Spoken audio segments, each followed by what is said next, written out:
Prime minister house Islamabad में ही इमरान खान वेठो आहे, उमर अयूब वेठो आहे ऐं शाह महमूद कुरैशी वेठो आहे। मूं चयोमांसि त सिंध में हशर बर्पा आहे। इमरान खान मूंखे चयो प्लीज साहब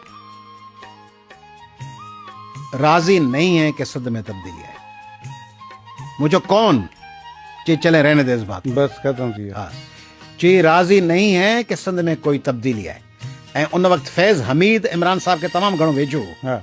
ऐं जनरल फैज़ वफ़द में आउं अकेलो कोन हुउसि, मूंसां वफ़द में सफ़दर अब्बासी हो, पीर सदरुद्दीन शाह हो, जतोई साहिबान हुआ, सॼी सिंध जी मीटिंग हुई वज़ीर आज़म साहब सां। उते आउं GDA जे सेक्रेटरी जनरल तौरु हुअसि। उते चई त वो राज़ी नहीं है कि सिंध में कोई तब्दीली आए, लफ़्ज़ फ़िलहाल एड कई, चई वो फ़िलहाल राज़ी नहीं है कि सिंध में कोई तब्दीली आए।